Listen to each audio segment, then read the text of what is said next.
Two blokes, same HiLux. One of them is sitting on 600,000 kilometres on the original engine, and it still tows the van up the range without breaking a sweat. The other one cooked his at 60,000, a 5-figure engine rebuild on a ute that was barely run in. Same truck, same badge, same engine, off the same production line. So what was the difference? 7 habits. That's it. Not luck, not the badge on the bonnet, not some secret only mechanics know.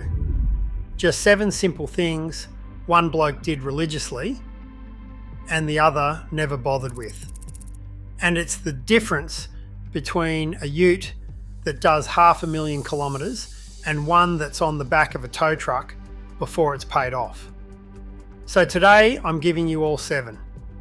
And stick with me, because number 4 alone will save you a $7,000 injector bill that most ute owners never see coming. And number 2 is the truth about your gearbox that the industry is quietly hoping you never work out.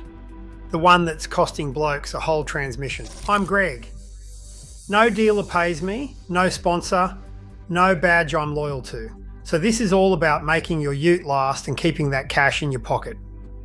Let's get straight into it. Number 1, change your oil more often than the dealer tells you to. Now I know what the service book says, 15,000 kilometres, sometimes more. And here's the truth. Those long intervals exist to make a new car look cheap to own and to keep the warranty ticking over. They are not there to make your engine last. In the real world, especially on a modern common rail diesel, I want that oil out at 5, maybe 7,500 kilometres. Here's why. These engines run hot, they work hard, and they dump a bit of unburnt fuel and soot into the oil every time that diesel filter does its thing, which thins the oil and loads it up with muck. Old, dirty, thin oil is the single fastest way to wear out an engine from the inside. And 2 more things while we're here. Use the exact viscosity in your manual. In our heat, oil that's too thin under a heavy load is asking for trouble. And if you've got a common rail engine, look into an oil catch can, a $50 bit of kit that stops the oily gunk baking onto your intake. Fresh oil, changed often, is the cheapest insurance you will ever buy. It's a $40 job that saves a $15,000 engine. Number 2, do not believe the words lifetime fluid. This is the big one, and it's costing people a fortune. Somewhere in your handbook, or out of a service advisor's mouth, you'll hear that your transmission is sealed for life or filled for life. Here's what that actually means. It's filled for the life of the warranty, roughly 5 years or 100,000 kilometres. After that, you're on your own, and that fluid is cooked because a transmission grinds fine metal into its own fluid, and it goes through thousands of heat cycles that break down everything that makes it slippery. Run a gearbox on burnt, worn out fluid and it starts eating itself, and a transmission rebuild is a $5,000 day, easy. So change it. Automatic transmission fluid every 60 to 100,000 kilometres, and if you tow, the shorter end of that. And it's not just the gearbox. Your diffs and your transfer case have oil in them too. And on a 4-wheel drive, those want doing as well, every 50 to 100,000. Or as often as every 30,000 if you're towing heavy, driving in the dust, or getting off the blacktop. Toyota themselves will tell you that if you've been towing, that inspect the diff oil line in the book becomes replace it. A few $100s in fluids, done on time, saves you the single most expensive driveline repair there is. Number 3, If you drive a diesel, you have to feed the DPF. That diesel particulate filter under your ute traps soot, and every so often, when the exhaust gets hot enough, it burns that soot off. That's a regeneration. Here's the killer.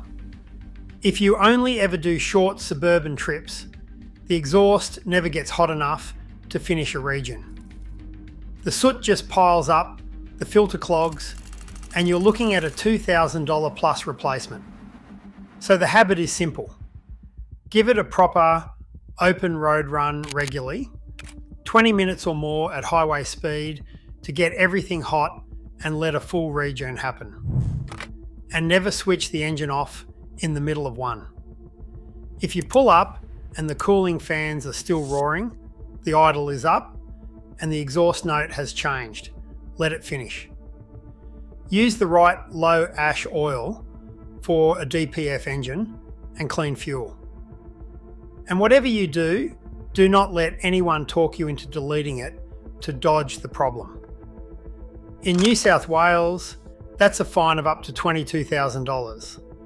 It is illegal, it voids your warranty, and it wrecks your resale. Drive it right and the filter looks after itself. Number 4, drain the water trap, and this is the one almost nobody talks about, and it's saved more diesel engines than any other thing on this list. Every diesel has a fuel filter, and a good setup has a fuel-water separator with a little clear bowl on the bottom. Its whole job is to catch the water that gets into your diesel from condensation, from dodgy fuel out bush, from a servo tank that's seen better days. And here's why it matters so much. Water in a diesel doesn't just gunk things up. When that water hits the tip of a modern common rail injector, it flashes to steam and it can blow the tip clean off. A tiny bit of water can destroy a set of injectors, and a common rail injection repair is $7,000 or more. The standard filters on a lot of these utes aren't even designed to screen water out properly. So 2 habits. Check that separator bowl regularly and drain it the moment you see water sitting in it. It's a black tap on the bottom. 10 seconds, no tools. And if you tour, if you go off-road, if you buy fuel from little country servos, fit a proper aftermarket water separator. It's one of the best few $100s you'll ever spend on a diesel 4-wheel drive. Number 5, watch your transmission temperature when you tow. This one's for every grey nomad and every bloke who hitches up a boat or a work trailer. Towing overheating the automatic is the single most common and most misunderstood thing that kills gearboxes in Rangers, HiLuxes, Land Cruisers, D-Maxes, BT50s and Tritons. The problem is you can't feel it happening until it's too late because the standard dash gives you nothing. So the habit is fit a transmission temperature gauge. You want that fluid staying under about 95 degrees. If it's creeping past 105 degrees, it's cooking. And heat is what breaks the fluid down and destroys the transmission. If you tow regularly, fit an auxiliary transmission cooler. It takes that heat load off, and it's cheap insurance against a 5-figure gearbox. And a couple of driving habits up a long climb with the van on. Drop it back a gear rather than letting it hunt, and keep it in a locked gear so it's not slipping and generating heat. Watch the temp and you'll tow to the dead centre and back 100 times over. Number 6, warm it up and cool it down. 2 habits in one and they're free. First, the cold start. Most of the wear an engine ever suffers happens in the first few minutes before the oil's properly warmed and flowing everywhere it needs to.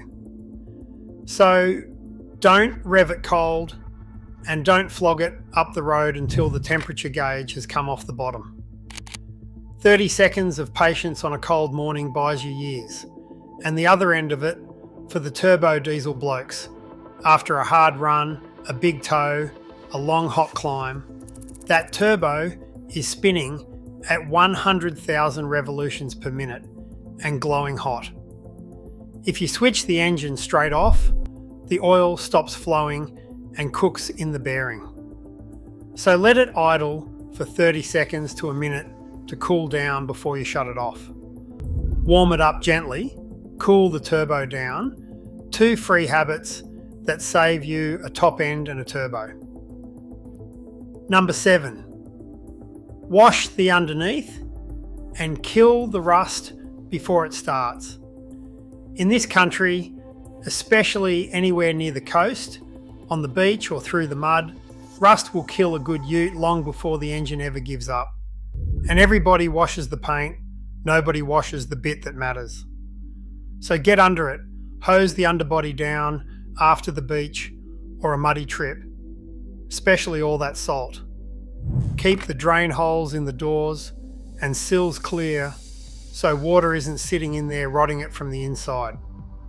Touch up stone chips before they spread. And if it's a keeper, get a proper underbody treatment done. A ute with a straight, rust-free body is worth thousands more and lasts decades longer. And it costs you a hose and 10 minutes to protect it. So there they are, the 7. And here's the thread that runs through every one of them. They're cheap or they're free, and the industry makes its money when you skip them. A 5,000 kilometre oil change beats a $15,000 engine. A fluid change beats a $5,000 gearbox. 10 seconds draining a water bowl beats a $7,000 injector job. That's the whole game. Your ute isn't dying of old age. It's being neglected to death. Look after it right, and it'll owe you nothing. Now I want to hear it from you, because I know some of you have utes that just won't quit. What's the highest kilometre ute or 4-wheel drive you've ever owned? The model, the number on the clock, and the one thing you reckon kept it alive. Drop it in the comments because the blokes reading are taking notes. Look after your gear, and it'll look after you out there.